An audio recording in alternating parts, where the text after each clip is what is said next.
Welcome to the 8 in the Box podcast, where we talk football, specifically college football. Man, it's November 17th. It is getting towards the end of the regular season in college football. We've got rankings. Probably not going to talk about that. We've got games like every day of the week.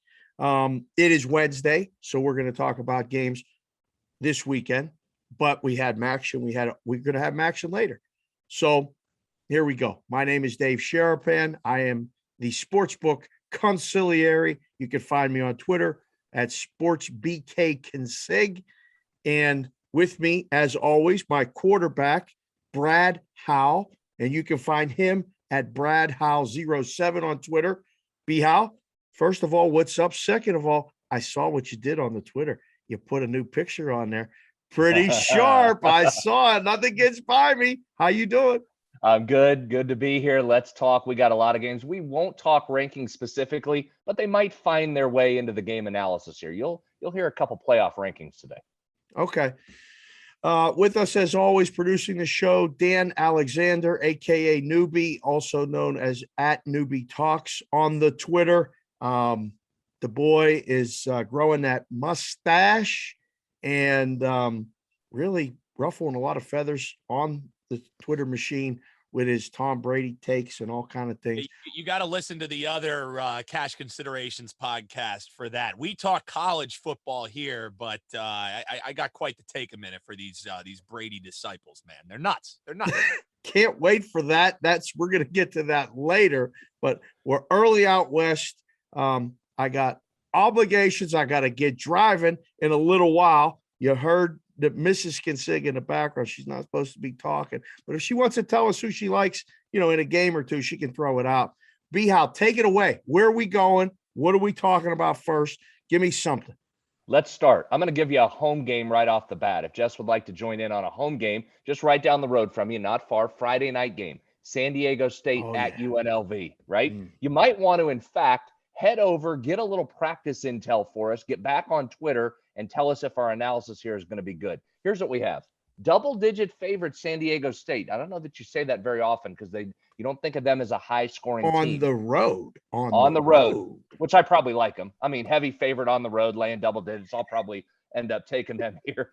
Going against UNLV. Listen, I don't need to tell you, UNLV's been awful. Lost, 14 in a row. But don't look now. The Rebs have won 2 in a row. Yes, they have. And they're taking their basketball nickname and using it. The Runnin' Rebels. They've got Charles Williams, went for 266 last week. He's last year's Mountain West leading rusher. He's having another good year. The Rebs showing a little life here. And that really is a big number for San Diego State to lay on the road. Laying or taking? Oh, man. I mean, San Diego State's 9-1, but they're only 5-4-1 against the spread. UNLV's 2-8, right? 2 wins. They're 7-3 against the number, B. Howe. Uh-oh. The total is 41. We talk about this all the time. This is the math problem. Yeah. You can't lay 11 in a game that's 41, can you? Unless you think it's going to go over, which I don't. I think the game stays under. I think it's tight. I'm not saying UNLV can win and call this a winning streak, but this is 100% taking the points on a late Friday night start. This is an 8:30 Pacific start. Ain't nobody going to be watching. I don't know how many people are going to be there. Might try to actually take the Consig kids down to the game. They want to see college football game. Be a good one to sneak in there. I like the dog. I mean, let me guess. You like the favorite, or can we get on board here right off the bat? Well, I mean, everything you said, I don't know how I can go against it. Your math problem is right. You play numbers, not teams. We hear that all the time. I mean, you're 100% right. Looking over the last couple of games, last 5 games for San Diego State, they've been a 9.5-point favorite. Didn't cover against San Jose State. They've been a 7.5-point favorite against Hawaii. Didn't quite cover that. Only won by 7. I mean, you're right. I trust San Diego State more here. You're right. I probably have to side with you, even though it pains me. San Diego State's better. But the only way I think we don't cover is give away a touchdown, right? Like a special teams touchdown or a turnover right inside the red zone for UNLV, and San Diego State gets a quick score. I mean, it's going to be, first team to 20 wins. I think. I don't think this is a blowout at all. And I don't know, man. I'd be crazy if UNLV could actually win this game. They're over their season win total. It was 1.5. They're over it. We'll see what happens on Friday night. All right, let's move to the Big Ten. This is a fun one. This is really a playoff elimination game here.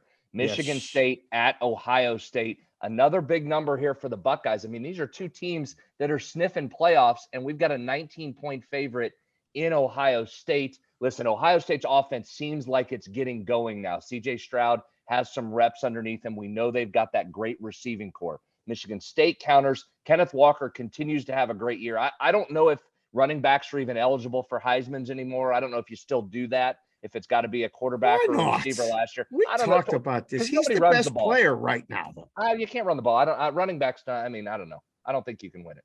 I don't think you can win it. He might be the Heisman winner, though. Okay, so here's the question. Okay. I think here's the matchup you have to watch. Michigan State's going to get some big plays, right? That's what they do. But Ohio State on the other side gets a Michigan State pass defense that is the worst in the country. What? Not in the not country, bad. not in the Big Ten. In the I'm not talking country, Big Ten. The worst in the country, and Ohio State's getting it going. 19 in a game like this is massive. I immediately look at Ohio State. I mean, you've got to say Ohio State. One thing to give you pause. Let me give you a little pause.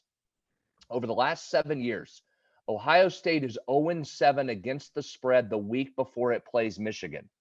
This is the week before it plays Michigan. So I like Ohio State. The trend's not my friend. What say you on Michigan State, Ohio State -19? Oh, man. I liked Ohio State until you said that. I still like Ohio State, but I'm nervous now. You want to talk about a total. This thing's down to 67.5. It opened at 72 at Circa. I mean, under.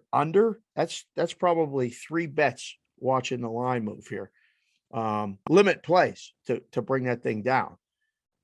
How many points does Ohio State score? You want to talk about a math problem?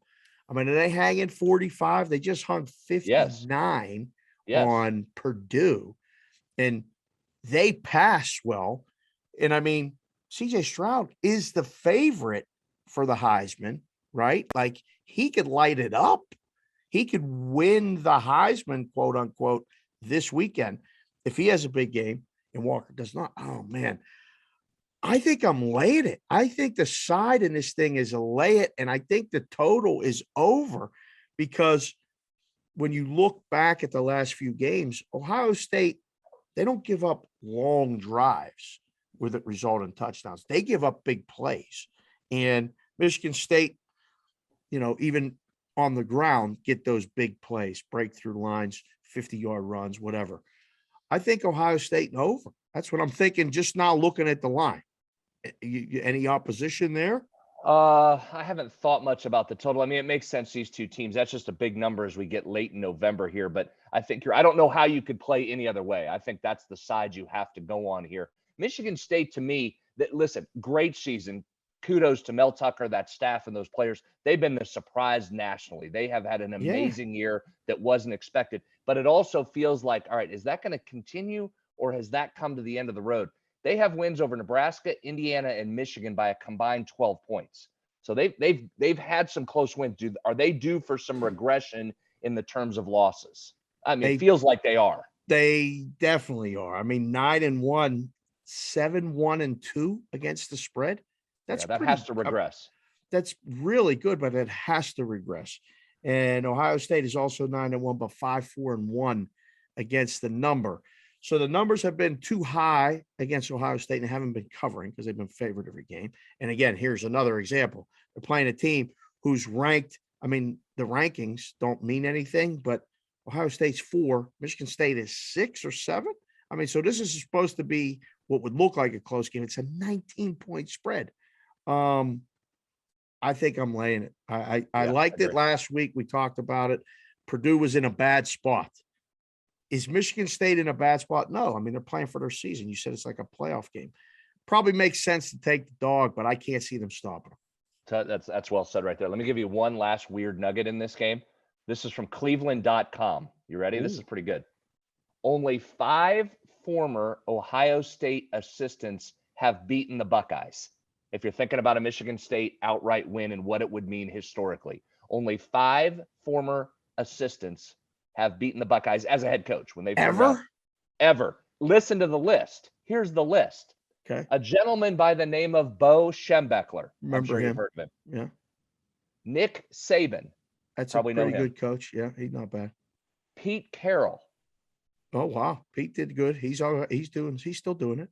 Mark D'Antonio, former Mark Michigan D'Antonio. State since Cincinnati. Oh yeah. as well, Okay, yeah. right. Yeah, You've yeah. heard of him. Yeah. So we've got 3 natties in there, and a 4th has made college football playoff. The 5th name, Glenn Mason.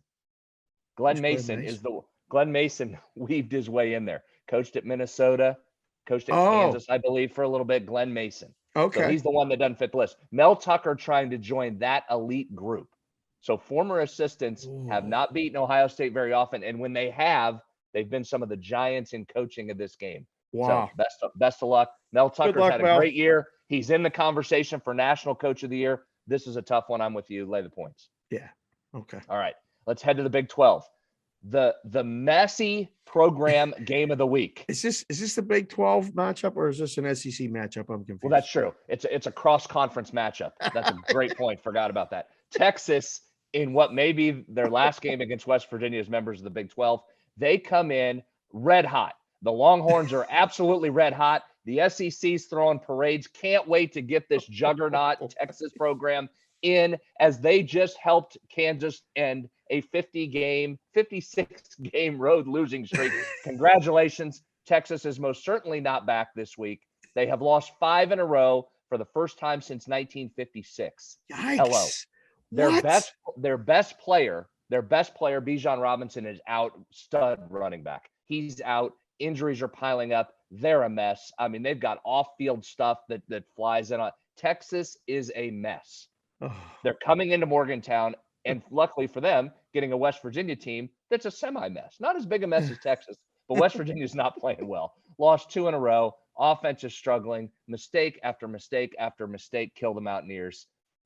Before I give you anything, do you want to take a side here? West Virginia by 2.5. I mean, seriously, I looked at the number and I mean, it's got to be a play on West Virginia as much as a play against Texas. How do you bounce back from losing to Kansas? I mean, the Kansas fullbacks got NIL deals already. He scored that touchdown and then he got He's a walk-on. He's a walk-on. He's doing commercials for Applebee's and stuff. I just saw that yesterday. It's great. I love it. Give me something that I could kind of like feel a little better about this game, because I know why it's on the rundown, but this would be one that I would completely slide over and never even consider wagering on. Yeah, because the answer to this one is what's your tagline? What do you always tell people? Nobody knows Squadouche. Yeah, that applies to this one. Like I have no idea. Who's showing up here? I think you're right, though. The play is on West Virginia. Hope they're less of a mess. You absolutely do not think this is a bounce back for Texas. I wouldn't touch it here. West Virginia on senior night playing in its final home game. I think you take the Mountaineers and hold your breath. Is senior night still a big deal? I mean, it's still a big deal, right? Absolutely. And the guys here in West Virginia have already been talking about it. There's some emotion you get with that, and you're playing against Texas. That still matters.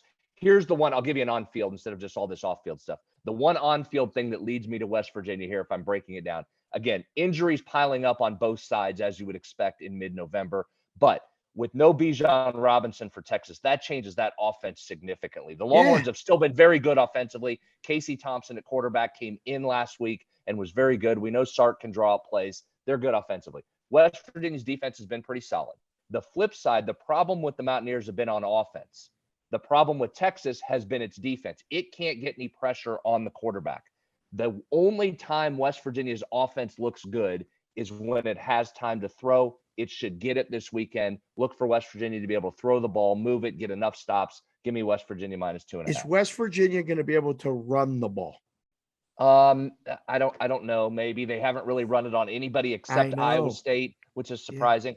But they need to throw it more than run it. They have to run it just enough, just get over that 100-yard mark, enough to back them up and then throw it a little bit. West Virginia's going to win if it throws the ball successfully. The running is kind of secondary to get the passing game going. 56.5 is the total. Seems high. Just looking at it and listening to you, this is an underplay. It does seem high, and West Virginia is normally an under team when they're playing, but Texas's defense has been really bad, and you figure they're going to be able to score some points. So that's why the total sits where it does. But I'm with you. I would tend to go under on this. Okay. Weather's going to be nice in Morgantown, though. You're going to get a 50-degree day with no precipitation. Ooh, so weather. Wow, that's a great day in November in Morgantown. There you go. Okay. All right. Well, so we're on West Virginia. We agree on that one?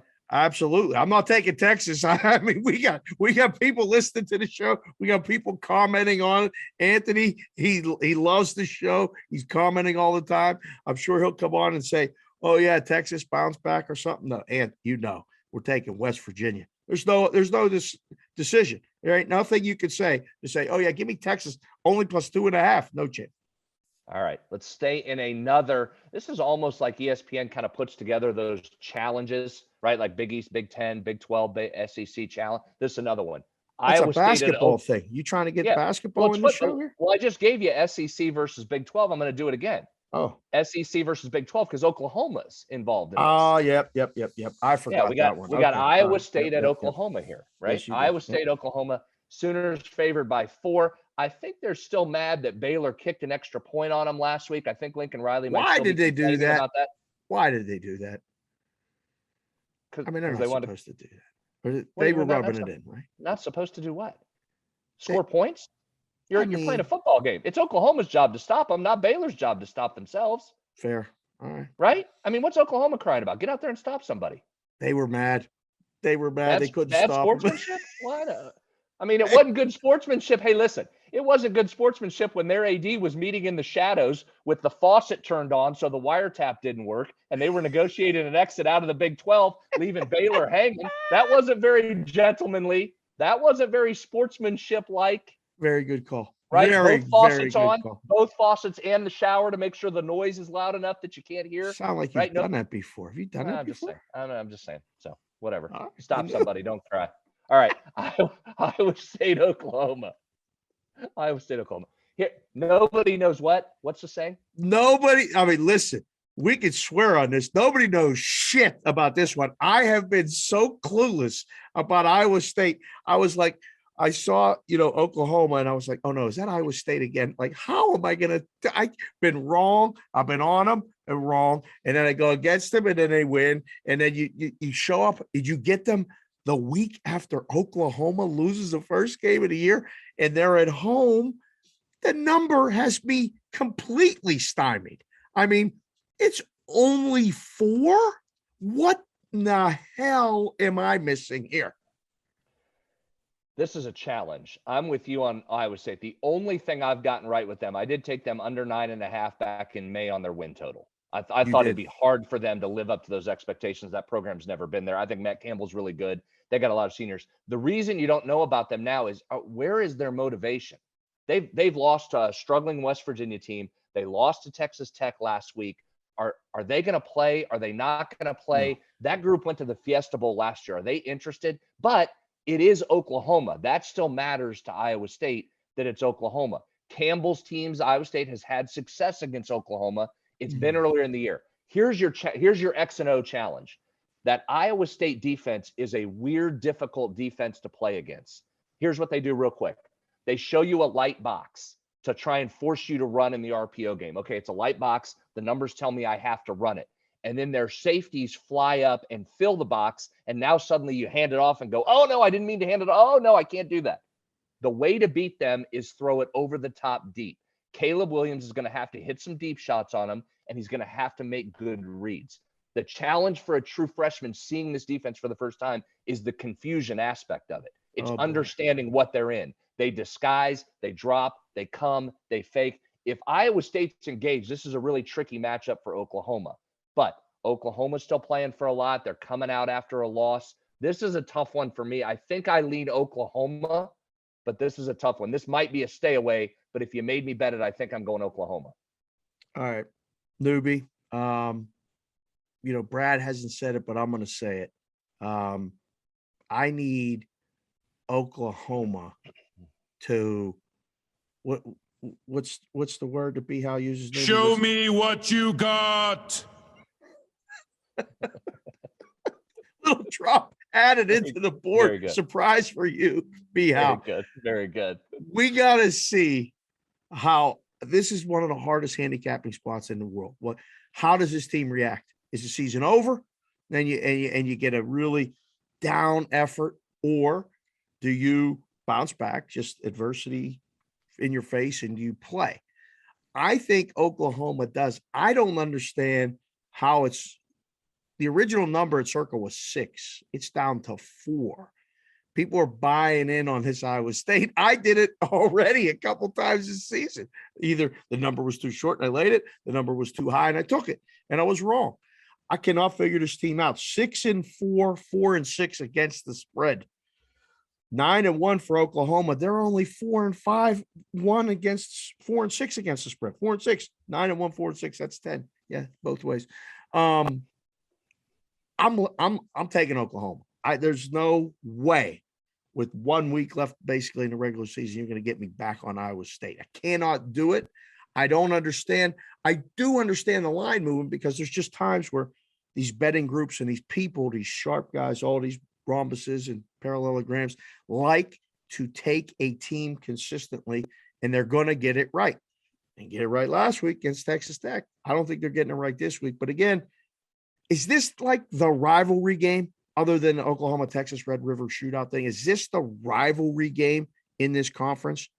Well, it should have been this year. This should have been one where we talked about Michigan State and Ohio State, a playoff elimination game. That's what this should have been. I mean, as good as Iowa State should have been, those couple early losses. And again, we won't go through it all, but Iowa State's just a few plays away from being there. And that's why I think why you're seeing some line movement. If you look at just pure analytics and numbers, their numbers are fantastic. I mean, their actual number, yards per play, net yards per play, defensive yards per play, all look great. I mean, if you're just staring at a spreadsheet, they still look really good. Okay. I'm with you. I'm just questioning. I mean, how much more can they go after another disappointing loss against them? I don't like the true freshman against this defense at all. This defense can wreak havoc on you, but I'm with you. If I'm playing this, I'm Oklahoma, and they got to show me.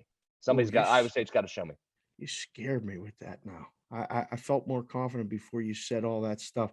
This is one of those plays that I know I'd be sitting in the book and the sharp guys are hammering it and I'm missing it. And now you tell me why, because their numbers look good. And again, they're not watching. Half the guys that bet professionally, they don't even watch the games. They just look at the numbers. And so the play makes sense. It doesn't always get there. I like Oklahoma. Okay, let's go to another one. This will be fun. I'm looking forward to this. Another one with playoff implications. SMU against Cincinnati. Cincinnati comes in. You talked about Oklahoma there. Oklahoma, all the way up until last week, looked wobbly a lot, didn't they? You kept looking at Oklahoma going, is this a team that's about to lose it or a team of destiny that's going to get by everybody, survive, and advance each week? I think we said that exact thing if you go back and listen to the show. Yeah, we did. Yeah. Now let's take that analysis and move it forward to Cincinnati. Yeah. Are they a team of destiny? Are they getting in? The story around them seems to be, Dave, now, not that they're undefeated and playing for a playoff spot, but, well, they didn't look very good. Well, they didn't pass the eye test. Well, they didn't really cover. Well, they didn't beat you as badly as we thought. They're having a tough time living up to these lofty standards. Now they get SMU that can put points on the board. Tanner Mordecai, the Oklahoma transfer at quarterback, has 37 touchdown passes on the year. Reggie Roberson's had a great year at receiver, the West Virginia transfer. I mean, they can score. But what Cincinnati do well, Cincinnati can lock you up defensively. Here's what you're watching. The SMU offense is 17th in expected points added per throw. Their offense works. It can throw expected points added per throw. So here, you want me to dumb that down? Expected points, EPA per throw. T. Well, you don't need the PT. Just do the EPA per throw. Just say per throw. You don't have to do the PT. Just say it. This is why you're teaching me all these analytics. EPA per throw. Okay, go ahead. Yeah, just say it. So they throw the ball well. There's your. They throw it well. There you go. Yeah, they throw it well. Cincinnati's defense ranked 4th nationally per PFF. Oh, on the coverage side of things. So Cincinnati's going to guard you. SMU wants to throw it. Which unit wins out here? Defense. I mean, Cincinnati wins the game. Do they cover a nearly 2 touchdown spread here? Man, oh man, the number's right. I mean, this is an excellent number. It opened, I'm checking here, 13 at circa, down to 11.5. A lot of places are still 12.5 floating around. I like when it's that matchup. Give me the defense, the good defense. I mean, that's fourth nationally. That's good. I think I like Cincinnati, but do I like the under? How can you like under 65? I mean, it's painted 65. Hasn't moved all week. I mean, 31-27, that's 58, 31-20, 51. I don't know, man. Cincy is still playing for something. They're one Oregon loss away from, I think, actually getting in this thing. I think they're going to make a very good case to be there. Watch them probably lose this thing outright. I'm not excited about it, but I think I'm laying it. I think I'm laying it with the Cincinnati Bearcats. You? What are you looking at me for? You want to take the dog? No, I think no, you know me. If it's big chalk, double figure chalk, I probably just run This is right right in. your wheelhouse. Home team, right better team. No? Yeah. Give me Cincinnati. Give me Cincinnati. You had to be Cincinnati. I mean, is there a scenario where SMU wins? Yeah. I mean, yeah, their defense has been good against the run. A shootout. They win an absolute shootout, right? I mean, Desmond Ritter's really good at quarterback, but you get a couple turnovers, you get a fumble, you get because here's the challenge. At what point you're getting late in this and Cincinnati has a real shot at the playoff? At what point does that become, hey, motivation? Yeah, we're gonna play, but when you start to get tight, when does that pressure start? It's already happening. You? Yeah, right? You're going, hey, we got to win, and we got SMU, and we got East Carolina. We're in the playoff. Here we go. Right. We're right there. We can get there. Don't blow it. Right. And SMU's good enough offensively. You have a couple blown coverages, a couple mistakes. Here we go. So, again, I know it's hard to handicap motivation, and you can't because you're guessing. Coaches can't tell you what's going to happen motivationally, so we certainly can't either. So you're trying to go by numbers here. I would take Cincinnati on that, but just be careful. This is a tough one. Fun game to watch. This is a tough one to play. Cincinnati's 10-0, right? Undefeated, obviously. 5-5 against the number, though. 8-2 for SMU. 6-4 against the number. They have a better record against the spread than Cincinnati. So they've been a surprise. Like SMU's been a surprise, though. Their win total was only 6.5. Yeah. So they've kind of that's part of why they're having a good time covering, I think, because the expectations were lower. Yep. Let's lay it. Cincinnati, you got to show me, right? You want in the play. Here's the thing. Cincinnati, if you want in the playoffs, you go out and you beat SMU by 2 touchdowns and you move on to your final game. Go. That's it. If you're a playoff team, you win by 2 touchdowns. Move on. There it is. It takes away all the objections if they do that. Yes. Yeah. Go do it. Okay. Let's move to the SEC. Arkansas, Alabama. Another big number here for Alabama. Nearly 3 touchdowns. Total sitting at 56. Tough spot here. Let's talk situationally for a minute. Arkansas off that tough 16-13 win against LSU in overtime. Yeah. Alabama comes in off their scrimmage. Did that count last week? Was that a game or a scrimmage against New Mexico State? We talked about this last week. I don't know how they do it. And, Newbie mentioned it before the show. Georgia's playing Charleston Southern. Is that CHSOU? What is that? How do they do this? It's not even fair. You get a scrimmage game that counts in a win total in November against the team. There's not even a line for the Georgia game. You can't even make it. I think you make it 65 because they're going to score 10 touchdowns, if not 9. I mean, 9 or 10, that's it. And the other team ain't going to score. So yeah, Alabama's coming off a real barn burner, 59-3 favorite and under. You want to talk about? We talked about that last week. 51 wasn't enough. What's the current number right now in this game? 20.5, 21. Where are you sitting right now 20, as we record? It's split. There's half the board is 21. There's a couple 20 and a halves.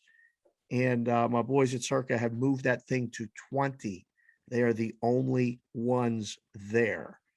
What are you thinking? I'm thinking. Well, I'm thinking dog? Alabama here. No, I'm thinking Alabama here. I know that's a big number, but Arkansas wants to run it. They're getting one of the best run defenses in the country in Alabama. Arkansas hasn't won in Tuscaloosa in 20 years. So start with that. So challenge to win the game. Now let's move on to covering. Arkansas do they play every year? Arkansas No, and Alabama play every year. Oh no, they don't. I don't think they do. Okay.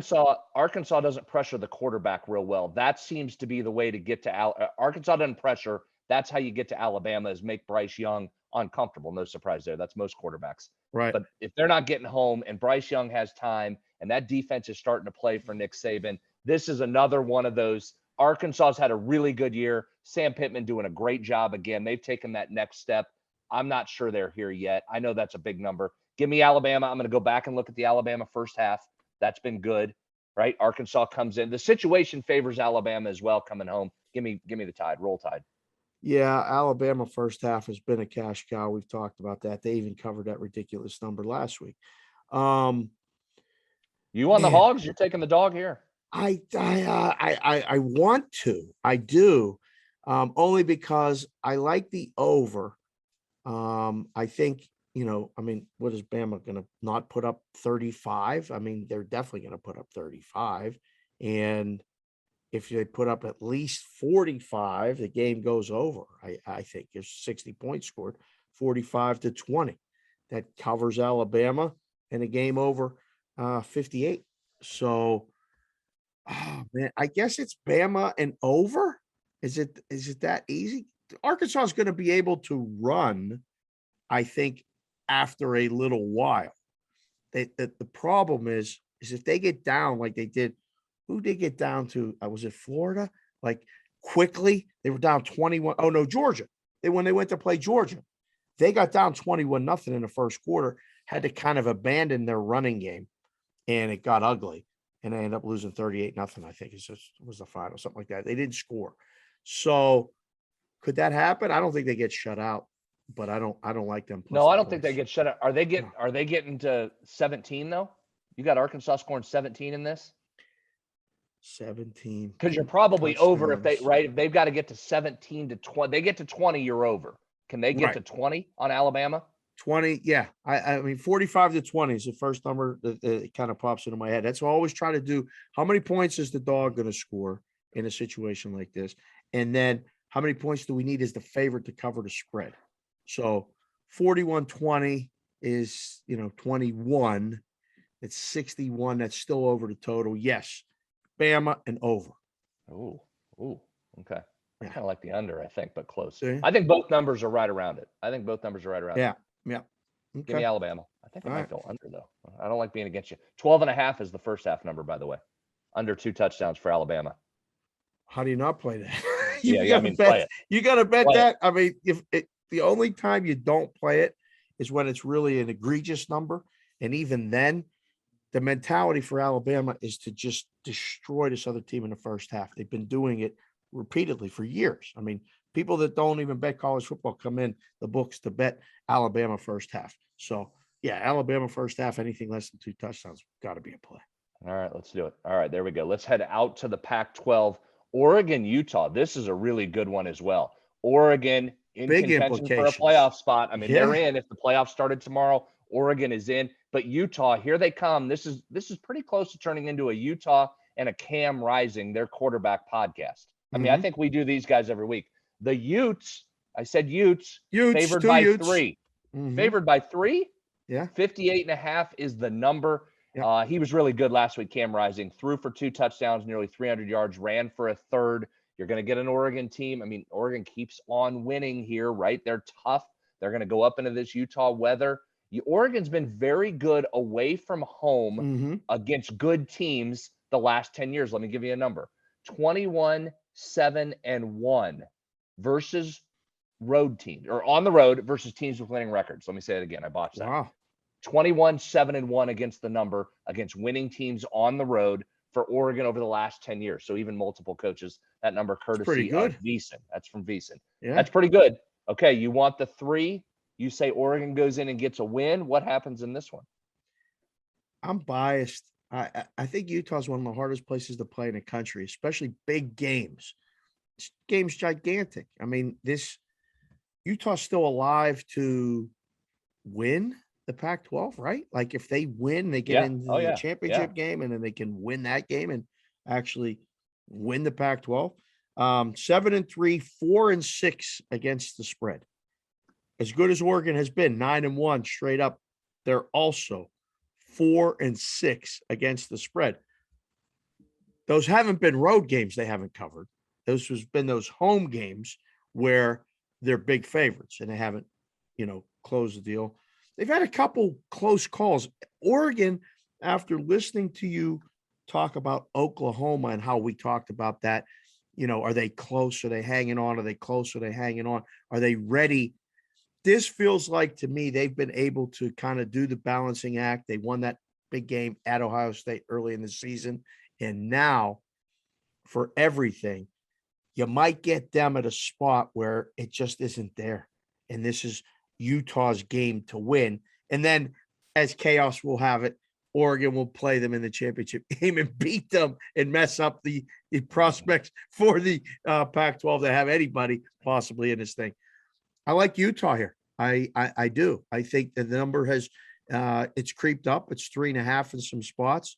They got off the 3. There's some 3 -120s for the newbies, not our newbie at Newbie Talks. It's for the newbies that are listening to the show, which again, we're getting new subscribers, new listeners every week. That's 3 -120. Standard juice is -110. Books, rather than go to 3.5, will go to -120, make you lay a little bit extra. I think I'm good with it. I mean, I'd rather lay 3 than 3.5. But again, we've talked about that too. College football, the 3 is not nearly the same power and importance that it is in the NFL. I like Utah. Man, I think under 50. Yes. Yeah, I'm with you. I was going to say I'm with you on both. I like Utah and I like under here. Utah is starting to play, man. It bums me out as somebody that's holding an over 8.5 win ticket on Utah. I need both of them here, right? If I get both of them, I still cash that. That loss to BYU, the loss to San Diego State early is changes what this season looked like for Utah, but they're rolling now. 6 of 7, the one loss on the road to Oregon State. I'm with you. I think Oregon's good. I think they'll present some challenges. I think this is Utah, but I'm with you. I think this is under. This number seems high at 59, 58.5, whatever you have. Yeah, I think it's coming down too. But it's a 4:30 Pacific start, which Utah's in the mountain time zone now. So it's 5:30 local time. It's getting cold. Even here in Vegas, it's a little chilly in the morning. I mean, we're getting into the 50s stuff and soft. It's completely soft. It's believe me, I'm all bundled up. Gonna have beanies on starting next week. I mean, the wind blows up here in the Hamptons. I got to have my head covered, bundled up. It's check the temperature. It's like 52, 48. Like, oh my God, I don't know what happened to me. But yeah, Utah for me. Okay, Utah and under. You want the under on that? Yeah, I think so. Unless something kind of feels it. Again, follow us on Twitter. Follow the show. It's a Cash Considerations production. So on there, we put the link to the show and things like that. We'll tweet stuff out if anything pops later in the week. But yes, as of right now, Wednesday, under. Okay, there you go. All right, you ready? Yeah. You ready? It's that time of the week. Oh, I'm ready. It's that time of the week. Favorite time of the week. The highest total of the week.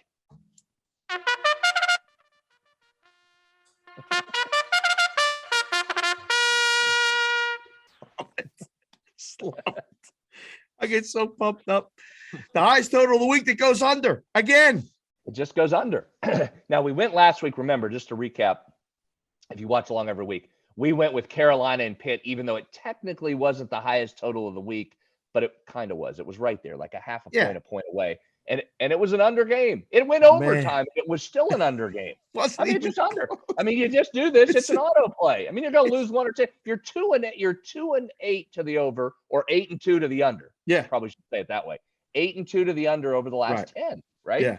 Pretty solid. We even got the skies to open up in Pittsburgh when it was maybe like, Even maybe it's going to go over. Nope. We're going to make sure that it rains sideways. The field was sloppy. That thing had no chance of going over. Good. We're going to play Good. overtime. It ain't going over. That was perfect. Well, let's try it again. Now, this is a tough one. This is a scary. I think this might be the scariest one we've talked about yet. We haven't had the Maction be a part of this situation because, they're playing games Tuesday, Wednesday, Thursday. So even when they're the highest totals a week, we try to move it to the weekend games so people can listen to it and don't say we gave out old information because we're trying to give you good information. But a Maction game, game, a Saturday Maction, Kent State at Akron. What do you have right now? I've got 74.5 as a total, 74.5 on this one. 75.5. Even better. Okay, There's what do we? 76 out there. It's 75.5 painted. Okay, right. Let's do that. Let's do 75.5 as our number on record. Okay, 75.5. Yeah. Kent State. We hit them a couple weeks ago on the side, and we told you this. They run the ball. Okay. Yeah. They run the ball. Okay. Don't start screaming under yet because they're the second fastest team in the country in terms of pace. So they want to run, but they want to go. And they're going to rack up a ton of rushing yards on Akron. A ton of rushing yards are coming against a bad Akron team. Oh, boy. Akron's defense against the run is dead last in It's America. terrible. It's terrible. What is this number? I got a number here. What did they give up? 300 something yards a game? What? On the ground, dead last in the country. And Kent State's going to run. I mean, this is going to be a bloodbath running it. But here's the flip. Kent's defense is awful. I don't know who Kent State can stop. And they might be worse against the pass. This says over all over it. There is no way you can take the under, except that the under always goes under, or the total always goes under on the highest total of the week. I told you when we did the under on Wake Forest and UNC, strap it on, you're probably going to lose it. If you want to play the trend, Wake and UNC is going to go over. I think it's the same here. I don't know how you could possibly bet under other than for some fun to say, hey, let's see if this trend can continue. This screams over with these two teams. I agree. I agree. We were hesitant when we did that North Carolina game, right? We were talking about the Wake and North Carolina game going, it always goes under, yes, but maybe not this week. Yeah. I 100% agree with you. I'm looking at these numbers real quick. Kent's 5-5 against the spread, or no, straight up 4-6 against the number. Akron's terrible, 2-8, but they're 5-5 against the number. Expected to go back and forth because of the lack of defense being played on both sides of the ball, not just Akron. Give me the score for Kent State. Did they put up a 50 burger? How do they get not 50? How can they not? 7 keeps touchdowns them from doing that? 49. So they get 7 touchdowns. If they get 7 touchdowns, Akron only needs 4. And we're how's that not happen? If they're going to get 11 possessions, they're going to go fast. I know they like to run it. How are they not going to get 7 touchdowns? Over. It's over. It's got to be over. And again, we've been talking about this stuff. We've been saying it's the highest total week, go under, highest total week, go under, 8-2 to the under. The one we hesitated on that we got right was that one. The other one we talked about, we did the team total over that 1 week. Coastal Carolina, we said go over and the game under. We had this one nailed. Yikes. There's no way. I'm not doing it. I'm not saying under. It's 75.5 is our number. And for everybody listening, watching the show, I'm saying over. Thank God I can exhale over here, guys, because I thought right before Dave goes, we try and give out good information. And then I thought you guys were going to give an under in Maction. I was like, I know it's on Saturday. It's not a Tuesday night, but we can't in good conscience tell these people under in a Maction game. So during the I week, really want to. I really want to do that. I really want to do the under, but I can't. If it goes under, congratulations to all of you that are willing to take it. I'm not taking it. So it's interesting. If you watch these MAC games, the way it moves in game, it moves by 7s. Like this week, yesterday, I was on In Game Live and those games were on, and none of them went over yesterday on Tuesday. And the totals were high, like 68 or something. And after 0-0, after punt, it goes to 62 or 61. And I'm laughing because I used to do it. And I'll be like, wow, what do we make the number now? Oh my gosh, you got to move it quick. Oh, they're not scoring. Move it down, move it down, move it down. This one, if there's score, and it's 75.5 to close, you may see like 84 really quick, because whoop, it's like butter. They're running right through them. I don't know. We'll keep an eye on it. It's an early start on Saturday, 9:00 Pacific, noon Eastern, at Akron. Should be, a decent day. If you're telling me Morgantown's going to be 50 degrees, I don't think we got to worry about the weather in Akron. Over 75 and a half. I know. I agree. All right. There it is. I got one question for you before we go. Yes. Is there a better uniform matchup than the game in LA? UCLA is playing USC. And for those of you that don't know, they both are in LA. So they both wear the home uniforms. We don't get a white jersey in there. We get the UCLA blue and the USC red. Is there one better that you can think of, a uniform matchup just off the top of your head? Not just this weekend, but any weekend. I mean, Ohio State, Michigan's pretty good. That's next weekend. There's a couple other ones, but that is really cool, is it not? That's really cool. I agree with you on that. No, that's probably the best.